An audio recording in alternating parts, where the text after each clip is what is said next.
Arawan, Pakyawan, at iba pang usapan construction. You guys asked for a part 2? Tara, pag-usapan natin. Oh, engineer, kumusta naman project natin?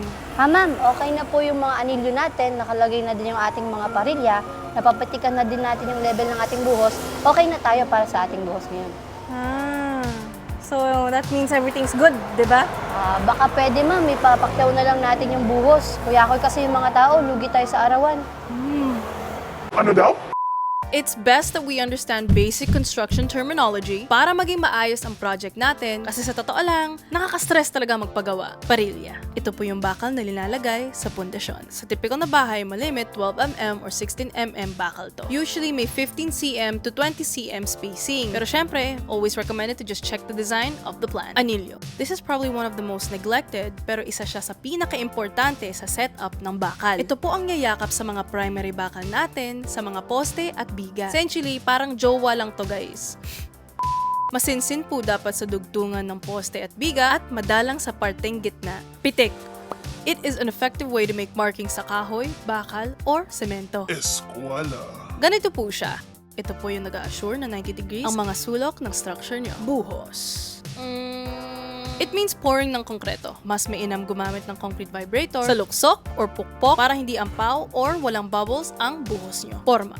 But not like that. Formworks po. Ito po ang magkukorte sa concrete nyo. Dapat firmly supported siya. Hindi siya dapat gagalaw or bubukol. Now let's get to the good stuff. Arawan versus Pakyawan. Kung magpapagawa kayo at medyo limit ang budget nyo, swak na ang arawan para sa'yo. You can control the number of workers at kunwari wala ka ng budget, pwede na silang umalis. Standard na ang rate nyo at mas predictable ang mga expenses nyo since on a weekly basis ang payment. Kung maayos ang workers nyo, hindi sila pasaway, hindi sila kuyakoy, hindi rin sila tamad, then Arawan is the way to go. But, and this is a big but, dapat lagi kang nakatutok. Dapat din may basic knowledge kayo sa construction. Kasi kung malas kayo, may mga workers dyan na papatagalin talaga ang trabaho nila. Kaya dapat talaga nakatutok tayo guys. Kasi sa dulo, baka mas mapamahal pa kayo. If you have workers that are highly recommended by trusted loved ones, then maybe Pakyawan is the way to go. Sa English po, Pakyawan is lump sum. You will agree on a price and a set date para tapusin nila ang scope of work. Let's say sinet mo yung deadline at 1 month. Kahit lumampas ng isang buwan, ganun pa rin ang babayaran nyo. Typically, pag Pakyawan, mas mabilis talaga ang trabaho. Kasi kunwari, 1 month nga yung kanilang deadline, pero natapos na within 3 weeks, tubo na nila yung 1 week worth of work. At saka yung maganda sa Pakyawan, hindi kayo matatakot kung tamad ba or hindi. They will work their ass off.